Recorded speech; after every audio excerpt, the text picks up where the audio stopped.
fait très chaud aujourd'hui, donc c'est parfait. Et oui, j'ai des glaçons poissons. Ils sont plutôt pratiques là pour l'été, ils se démoulent super facilement.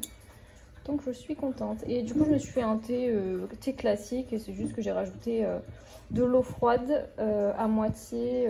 J'ai rempli à moitié avec de l'eau chaude, j'ai fait infuser.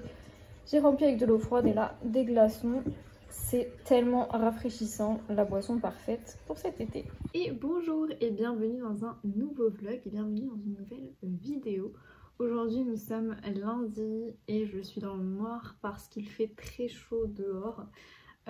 Clairement c'est étouffant cette chaleur, donc noir oblige. Je reviens du coup pour vous parler lecture. Vous avez pu peut-être le voir dans les plans précédents, mais il y a eu le book club des Bordelaises qui s'est tenu samedi dernier. C'était hyper chouette, on était à Cultura. Et qui dit donc passage à Cultura dit un petit peu craquage en librairie, mais ça va, j'ai été plutôt raisonnable je pense. Je me suis laissée tenter après moult hésitations. Je me suis laissée tenter par L'inconnu de Cleveland de Thibaut Reiss. Je pense que ça se prononce comme ça. C'est la nouvelle collection du coup True Crime de Society, donc en gros publié aux éditions 10-18. On suit en fait dans cette collection, c'est une collection, du coup une nouvelle collection qui est sortie il n'y a pas très longtemps. Il y a 3 romans qui sont sortis et le 4e sortira au mois d'octobre. Qui donc est vraiment du pur true crime. Je sais pas si vous connaissez, mais en gros c'est le fait de... c'est des affaires criminelles, très souvent criminelles, une disparition, qui sont donc racontées des vraies affaires en fait. Et là cette fois-ci on est sur donc l'affaire de l'inconnu de Cleveland, on est à l'été 2002. Il y a le cadavre d'un retraité qui est retrouvé dans sa salle de bain. L'affaire est tout de suite entendue, c'est Joseph Chandler qui s'est suicidé. Pourtant, lorsque le dossier est sur le point d'être classé, un détective privé missionné pour lui trouver des héritiers révèle l'impensable.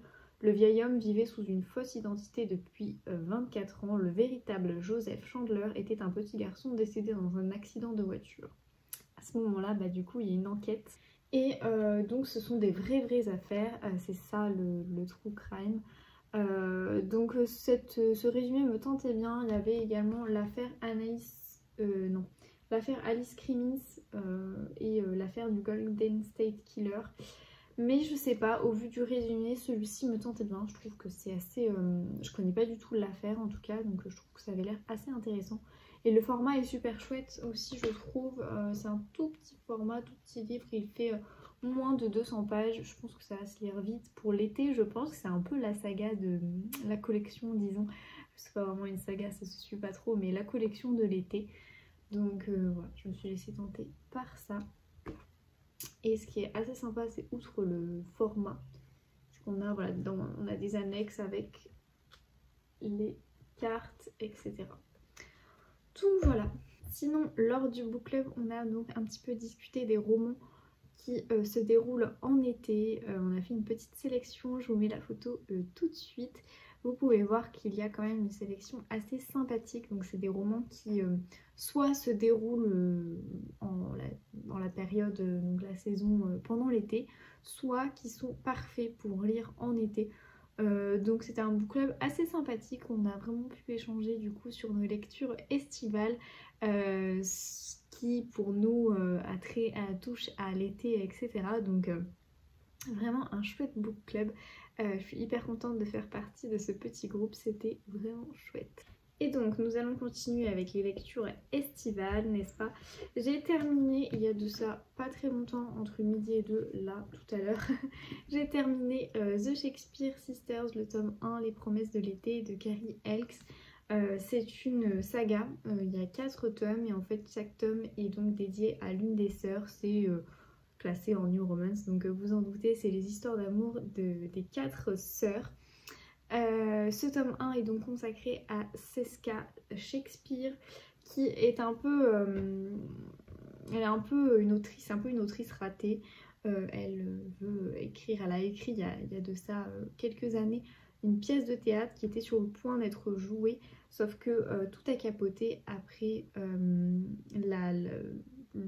j'allais dire la disparition, mais le départ, si vous voulez, vraiment inattendu de Sam Carlton. Sam Carlton qui est un beau mec séduisant qui aujourd'hui depuis a fait carrière à Hollywood. Il est vraiment l'idole des filles, vraiment c'est un acteur très talentueux, etc. qui a fait une immense carrière à Hollywood. Et elle, depuis du coup cet échec, elle n'a pas vraiment réussi à se relever de cet échec et donc elle enchaîne les petits boulots, elle galère à Londres. C'est vraiment difficile pour elle et donc à ce moment-là, son parrain bienfaiteur va lui dire bah écoute, exile-toi, je t'ai trouvé un job dans une villa en Italie.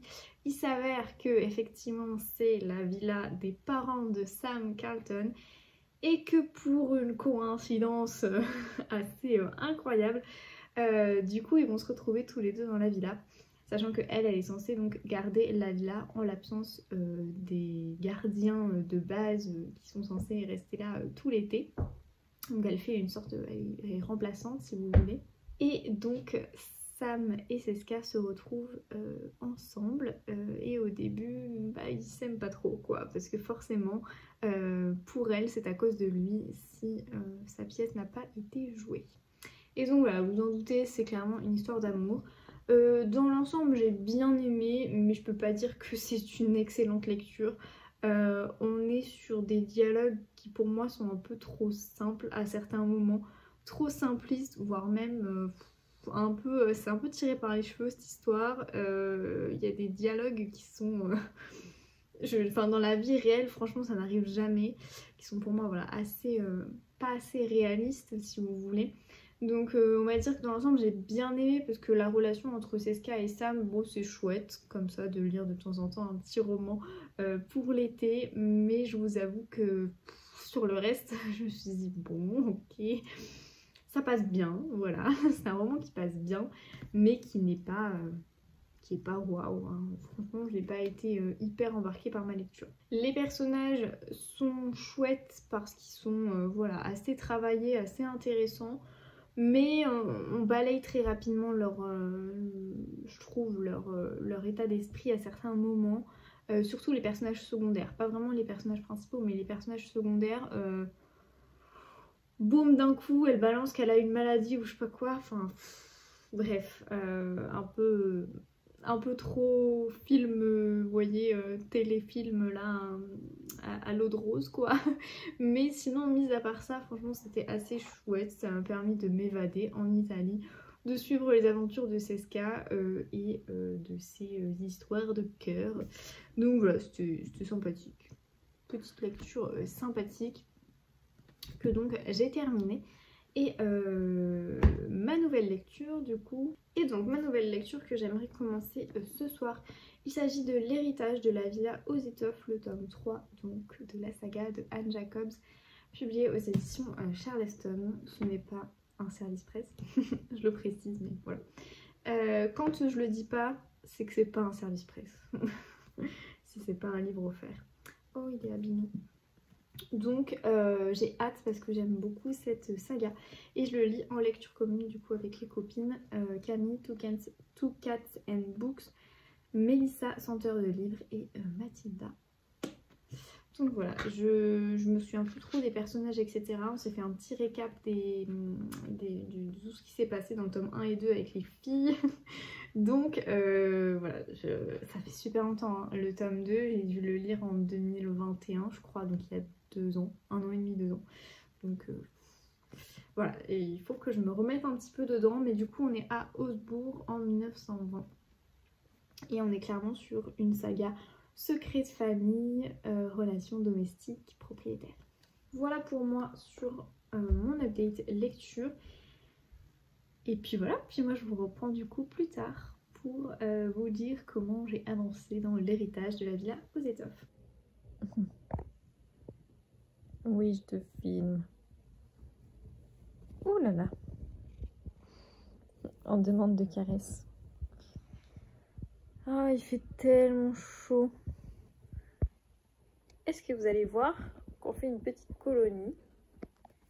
Est-ce que je peux zoomer? Oups, est-ce que je peux zoomer pour qu'on puisse voir? Voilà, on fait une colonie en fait pour nous protéger des moustiques. Elle a tissé une toile, cette petite araignée, absolument partout.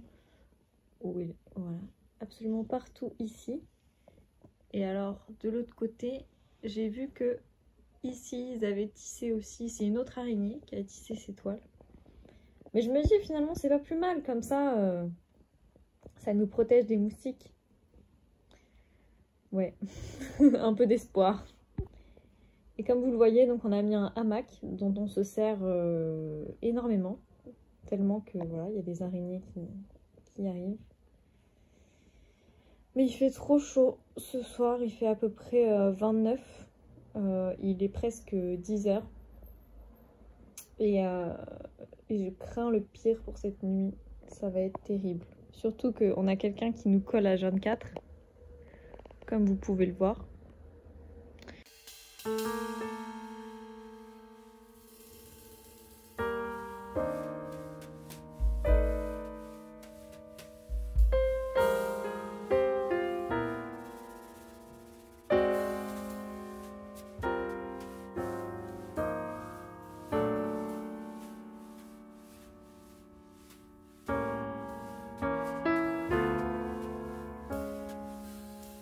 Un mois maintenant, la carte postale a mis un petit peu de temps à arriver et du coup elle m'a envoyé cette sublime carte postale du château de Devingan, je sais même pas comment ça se prononce, de Dunvegan, autant pour moi, Dunvegan, je vais y arriver.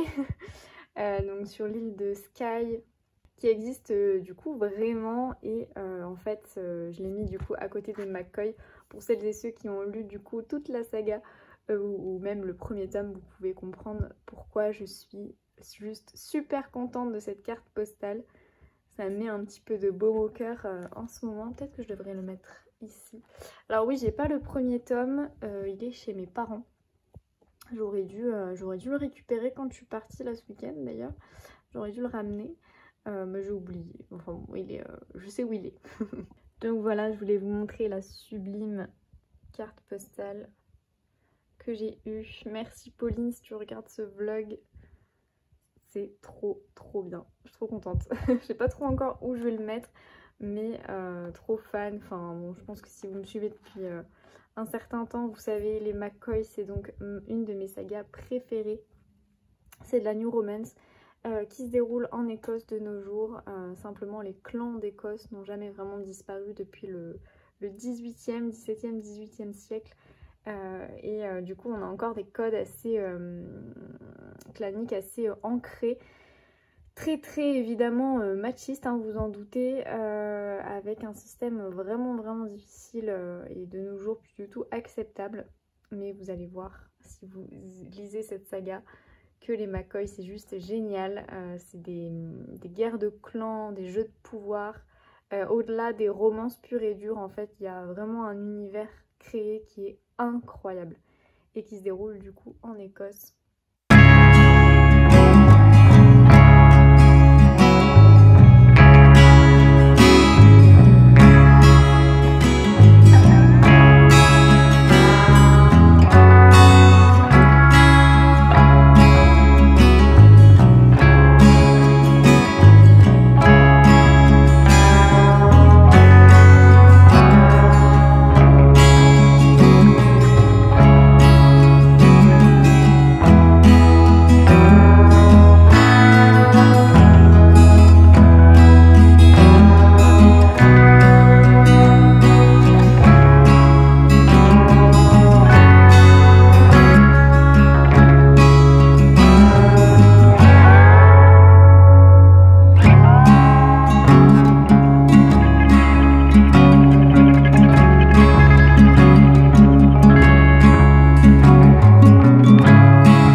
manque de contenu aussi surtout. Donc voilà, au niveau update lecture, clairement j'ai terminé L'héritage de la villa aux étoffes de Anne Jacobs. Alors c'est un tome 3 donc je peux pas trop vous en parler, c'est un peu voilà, compliqué pour moi de vous raconter ce qui se passe dans ce tome forcément parce que sinon ça vous spoil. Mais sachez que j'ai beaucoup apprécié ce tome, on frôle le coup de cœur. Je trouve que la saga, La villa aux étoffes, se bonifie clairement au fil du temps, au fil des tomes. On a en fait toute une génération qui est hyper bien décrite.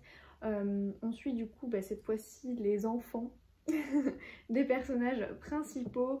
On a du coup pas mal de rebondissements, de secrets de famille qui se révèlent.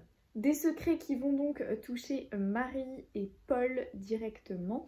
Je vous en dis pas plus. Au niveau sinon de l'histoire un petit peu de la famille, enfin pas d'histoire mais de la profession de la famille, on a l'usine qui est un peu décrite mais vraiment plutôt mise en arrière-plan par rapport au récit. Disons que le récit et l'histoire, les secrets de famille prennent vraiment le dessus dans ce tome, je trouve, par rapport au tome 2 où là on avait un peu plus la vie à l'usine qui était mis en avant, encore une fois. Et c'est du coup différent, je trouve. Alors moi personnellement j'ai eu un gros coup de cœur pour le tome 2. Celui-ci ce ne sera pas un coup de cœur, mais excellente lecture, je l'ai dégommé. J'avais assez peu de temps pour lire et pourtant je l'ai lu assez rapidement, donc ma foi je suis très contente. Il était aussi relativement épais, n'est-ce pas? Tous les tomes de toute façon de la saga sont assez épais, donc ma foi excellente découverte pour ce 3e tome. Très très bonne lecture, ça me fait énormément plaisir en fait de retrouver les personnages, retrouver cette ambiance qui est très Downton Abbey.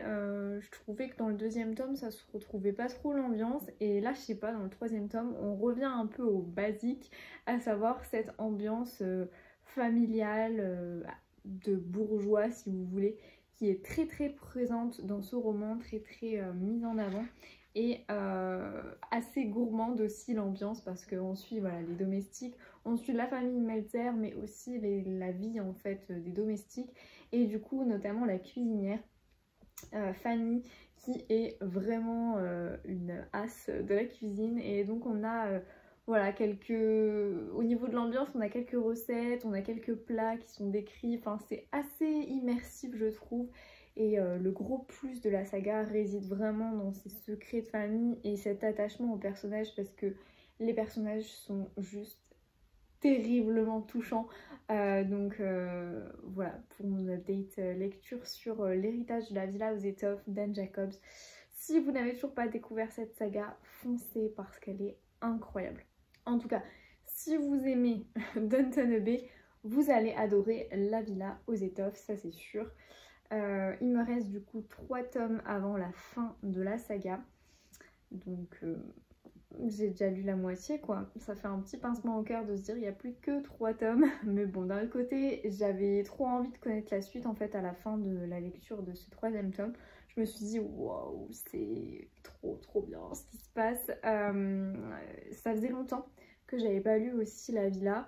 Le tome 2 j'ai dû le lire en 2021, quelque chose comme ça, donc finalement j'avais un peu peur je vous l'avais dit je crois d'ailleurs, j'avais un peu peur de me perdre au niveau des personnages, et pas du tout. Ils sont très bien resitués, très bien réexpliqués en fait au début.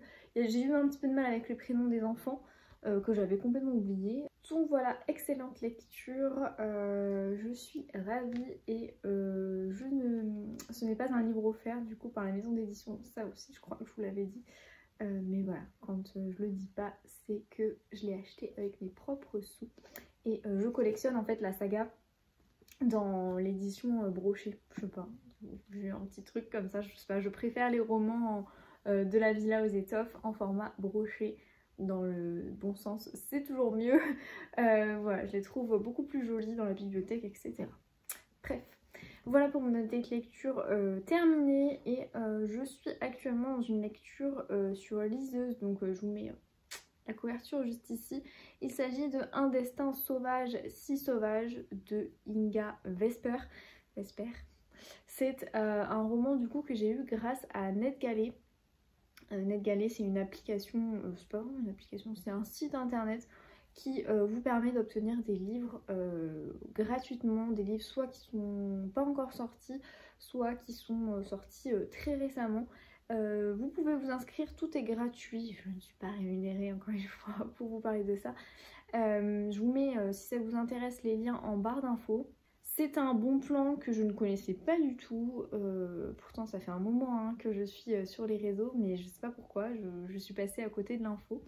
Et en fait, si vous avez une liseuse, ils peuvent vous envoyer, enfin, vous faites des demandes en fait pour des livres auprès des maisons d'édition. Et donc les maisons d'édition regardent votre profil, je crois, enfin je sais pas trop sur quels critères ils se basent, mais en tout cas, ils vous envoient du coup le roman en version e-book. Uniquement, donc version liseuse. Il y a plein de types de liseuses qui sont acceptées et c'est comme ça que j'ai eu ce roman, du coup Un destin sauvage, si sauvage, qui est le dernier roman de Inga Vesper sorti aux éditions de La Martinière. C'est un roman du coup que j'ai presque terminé, j'en suis à 80%, quelque chose comme ça, et bonne découverte. Après il y a pas mal de choses qui me gênent un peu dans le récit, à savoir au niveau du pitch, c'est assez complexe je trouve. On suit en fait une jeune fille qui s'appelle Lorraine, mais si vous voulez elle a deux noms, donc elle s'appelle Lorraine mais également Glitter je pense, parce qu'elle fait partie d'une communauté hippie. On est dans les années 70 dans la région du Nouveau-Mexique, pas loin de Albuquerque. J'arrive jamais à retenir le nom de cette ville. Albuquerque. Je sais plus. Je vous le mets là. Donc voilà, on est dans le Nouveau-Mexique. Enfin moi je situe sur la carte mais j'arrive jamais à retenir le nom de cette ville. Pas très loin du coup de cette grande ville.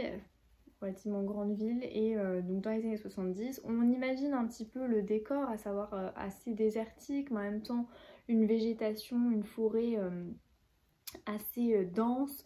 On a cette communauté hippie où donc on suit Lorraine et on suit également tout un tas de personnages qui vont graviter autour d'elle. Donc on est plongé au sein de cette communauté hippie, donc avec leurs idéaux, leurs tripes, souvent leurs bad trip, n'est-ce pas? Bon bref, c'est à base de joints, de drogue, etc. Et puis on suit sinon également une Johanna qui est une ancienne flic, enfin elle avait commencé en fait des études pour devenir flic, et elle fuit un mari violent. Elle arrive dans cette petite ville de Boldville donc, et elle va arriver à l'hôtel, elle sait pas trop quoi faire, etc. Pour fuir tout simplement son mari. La patronne en fait de l'hôtel où elle va arriver, le Stovers, et en fait c'est Géraldine, c'est la mère de Lorraine. Et tout de suite dès le début, je crois que c'est vraiment le prologue il me semble, il y a une mort qui est survenue au sein de la communauté hippie. Donc Mike, le cousin de Lorraine, donc le neveu de Géraldine, c'est un peu complexe au niveau des personnages au début à comprendre. Le neveu de Géraldine est donc mort, et c'est une mort assez, au départ on pense accidentelle, sauf que bah, bien sûr elle va s'avérer très suspecte cette mort. Et Johanna donc va tout de suite vouloir enquêter en fait sur cette mort, parce qu'elle se doute qu'il y a anguille sous roche. Bon, j'ai attaché mes cheveux parce que je sais pas ce qu'ils ont aujourd'hui, mais vraiment c'était pas possible. Donc tout de suite Johanna va vouloir enquêter un petit peu, et on suit en fait, on se rend compte que tout est lié, la mort de Mike, etc. serait lié à un gros secret au niveau qui provient des années 30, il s'agit tout simplement de l'arrière-grand-mère, non, la grand-mère de Lorraine, donc Cornelia, qui a créé, si vous voulez, l'hôtel du Stovers. On est dans les années 30 en pleine recherche de mines d'or, donc il y a l'appât du gain, etc. On se doute que voilà, il y a un lien en tout cas avec elle, et si vous voulez, en termes de récit, on suit en fait les points de vue de ces trois femmes, de Lorraine, de Johanna et de Cornelia, donc l'ancêtre, enfin la grand-mère, l'ancêtre, mais la grand-mère de Lorraine. Et c'est assez intéressant. J'aime bien, mais je trouve que la plume met pas trop à l'aise en fait le lecteur. Alors je pense que l'effet est voulu et c'est cool, mais je sais pas, j'ai eu vraiment du mal au début à resituer les personnages parce que je vous dis il y a beaucoup de personnages. Ils sont 5 dans cette communauté hippie et en fait on les suit quand même un petit peu, je veux dire chacun on décrit ce qu'ils font, etc. Ensuite on a Géraldine, ensuite on a le chef, le shérif de la ville, on a Johanna, on a son mari violent, voilà, il y a toute une ribambelle de personnages et à resituer c'est un peu compliqué sachant que du coup, comme je vous l'ai dit, ils ont deux, dans la communauté hippie en fait ils ont deux prénoms, leur prénom, vrai prénom, et quand ils intègrent la communauté, ils changent de prénom et du coup on est là en mode ah c'est génial parce que l'autrice en fait parfois elle donne un prénom puis après quelques lignes après elle donne un autre prénom, enfin voilà, au début vraiment c'était compliqué donc j'ai eu un peu de mal. Après une fois prise dans l'histoire c'est chouette, c'est limite un peu addictif à certains moments je trouve. Donc l'ensemble est bien. Mais en fait, même l'intrigue est assez complexe parce que je vous dis, c'est lié à un secret, il y a la recherche d'une mine d'or. Dans le passé aussi, on suit une ribambelle de personnages avec donc Cornelia. Alors forcément, tout ça mis bout à bout, je sais pas si je peux parler d'excellente lecture, sachant que même l'ambiance est un peu chelou du coup avec les délires qui se font, enfin ils sont sous acide etc. hein, les hippies donc... voilà, il y a des trucs, c'est peut-être un peu trop barré pour moi, je ne sais pas. Pourtant, l'intrigue avait l'air assez originale, c'est vraiment quelque chose que j'ai pas l'habitude de lire dans les thrillers, donc ça c'est cool. Mais ouais, je sais pas, puis même la plume, elle est pas forcément hyper fluide. Elle est addictive en un certain sens, mais elle est pas... je sais pas, elle manque de fluidité en fait, vraiment. Ce qui fait que à certains moments, il faut vraiment être concentré sur sa lecture. Et ce point-là me gêne un petit peu. Voilà, donc ce que je peux vous dire actuellement sur ma lecture, on part pas sur une excellente lecture je pense. Je pense que ça va rester une bonne lecture, assez originale. Si vous aimez voilà, les années 70, les communautés hippies, le Nouveau-Mexique, et un petit peu les secrets de famille parce qu'il est vraiment question de ça, on est quand même vachement centré sur les secrets de famille et plusieurs personnages qui font un peu leur vie, vous voyez, il se passe pas mal de choses aussi. Mais l'ambiance est spéciale, je saurais pas trop la décrire mais voilà, l'ambiance est assez spéciale. Si vous aimez ça, franchement foncez, je pense que ça peut vous plaire. Moi voilà, pour l'instant bonne lecture, sans effet waouh. Après à voir, je crois savoir comment la fin va se finir. J'espère que ce n'est pas cette fin, je vous dis je suis à 80% donc j'arrive bientôt à la fin et j'espère que va pas y avoir une fin comme celle que j'imagine parce que sinon je l'aurais vu venir à 1000%. Et bref, je trouve ça toujours embêtant quand on voit venir les fins. Donc ouais, j'espère vraiment que la fin va différer de ce que j'imagine. Et puis voilà, moi je vous retrouve du coup plus tard pour vous faire un update lecture sur donc ma fin de lecture d'Un destin sauvage, si sauvage.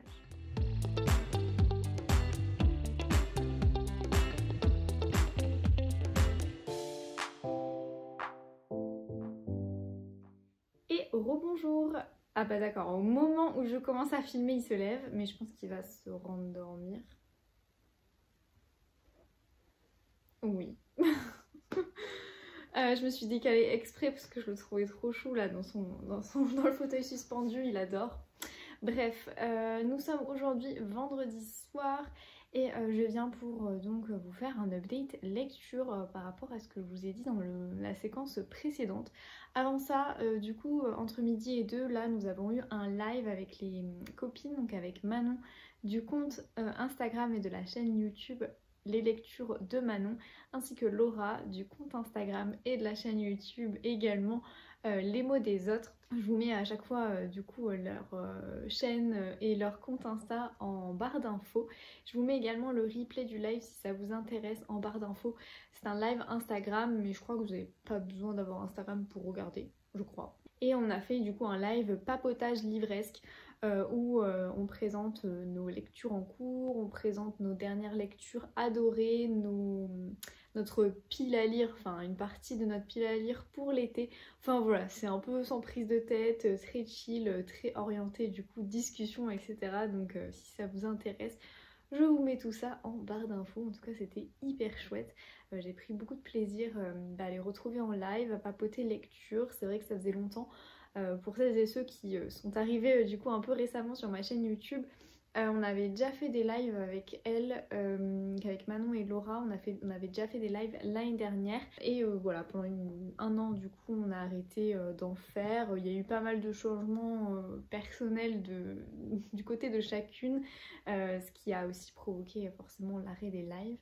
Mais là on reprend et ma foi c'est cool. Bref, donc du coup je reviens pour vous faire un update lecture. J'ai terminé sur ma liseuse Un destin sauvage, si sauvage de Inga Vesper que du coup j'avais eu, je crois que je vous l'avais dit, grâce à NetGalley, qui est donc une application où les maisons d'édition peuvent donc offrir des romans gratuitement, numériquement bien sûr, en échange d'une chronique.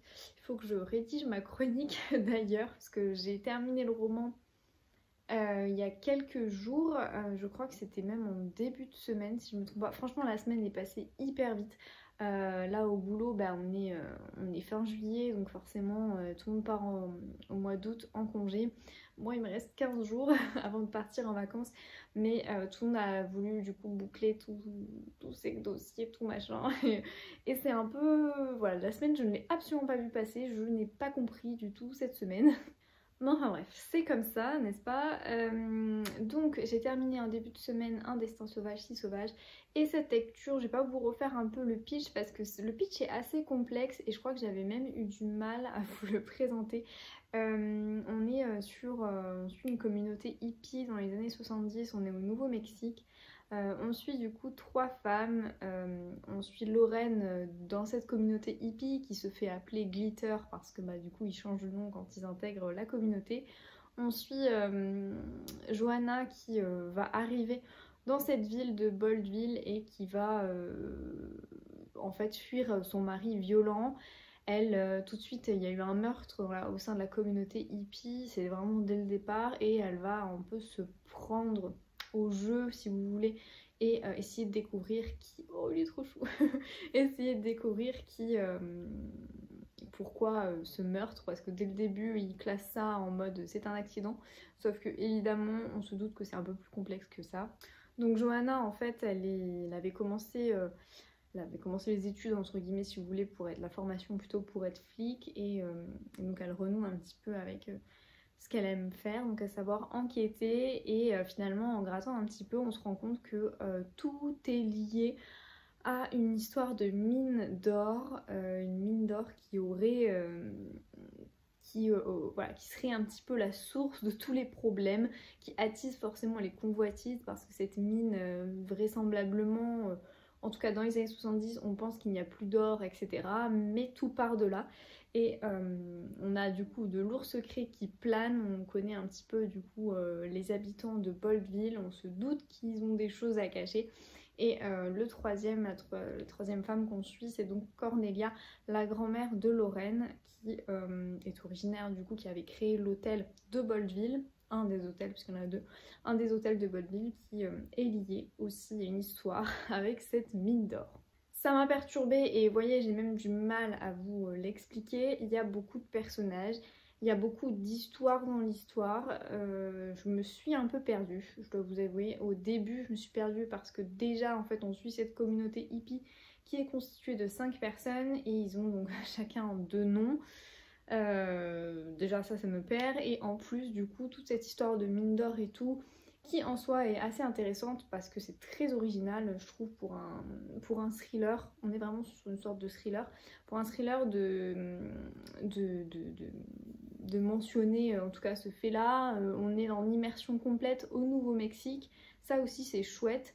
On a quelques descriptions de Boldville et en fait même si la ville, j'ai cherché sur internet, la ville n'existe pas, on visualise complètement l'univers, le décor si vous voulez du récit, et ça c'est plutôt chouette. Mais voilà, au niveau des personnages, ben, j'ai eu un petit peu du mal avec Lorraine. Je l'ai trouvée un peu déjantée. Oui, je pense que c'est voilà, c'est normal aussi, mais je sais pas, j'ai eu du mal à m'attacher à elle. Je me suis tout de suite par contre attachée à Johanna.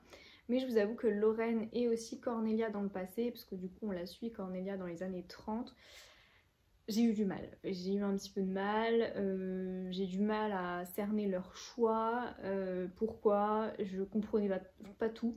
Et en même temps, je vous dis, il y a beaucoup de personnages, parce qu'on a la mère de Lorraine qui tient l'hôtel, du coup que sa propre mère, Cornelia, a dirigé, a construit et dirigé.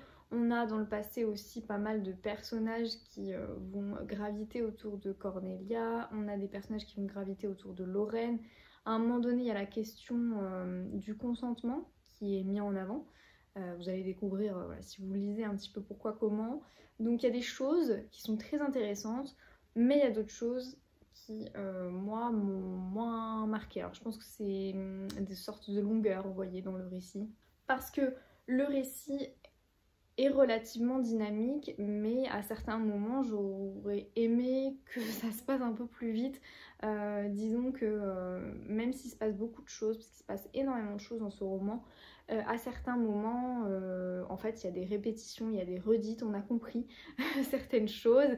On comprend d'ailleurs pas tout, enfin moi j'ai pas tout saisi, parce qu'il y avait beaucoup d'affaires dans les affaires, vous voyez.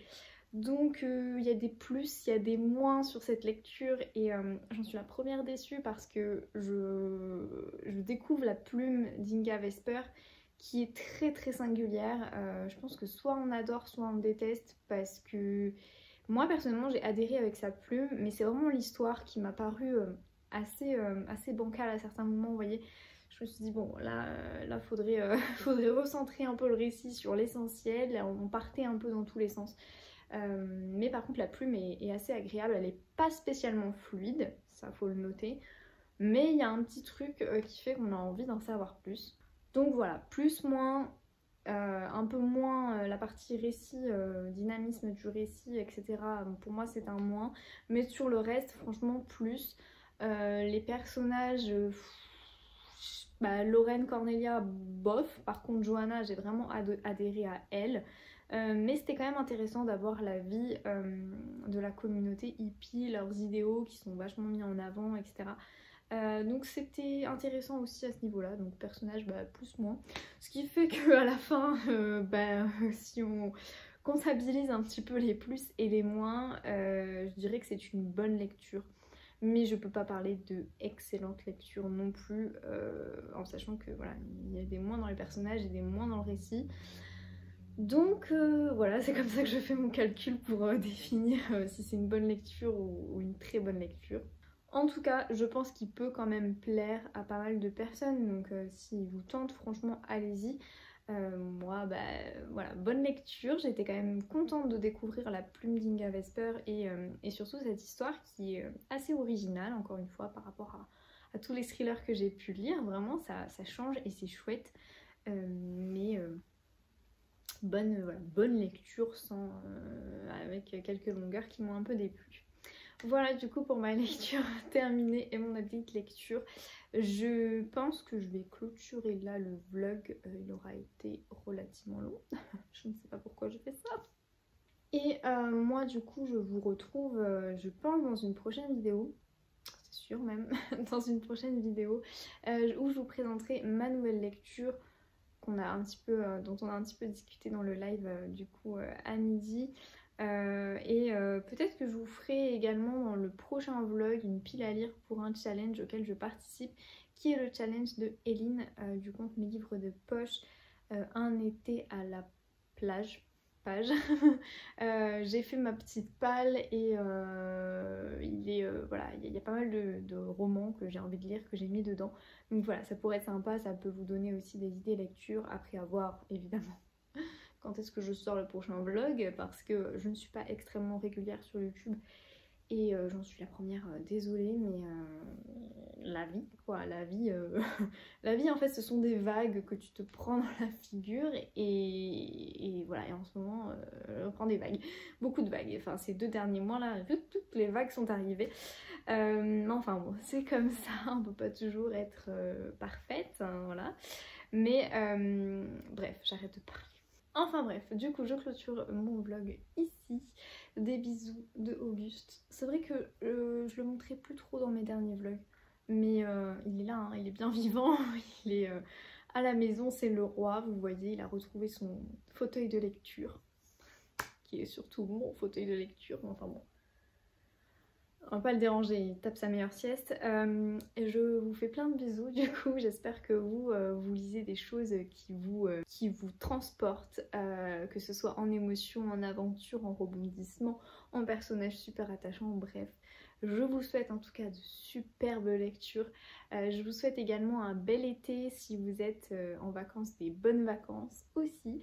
Et puis moi je vous retrouve du coup bientôt pour une prochaine vidéo. Bye bye!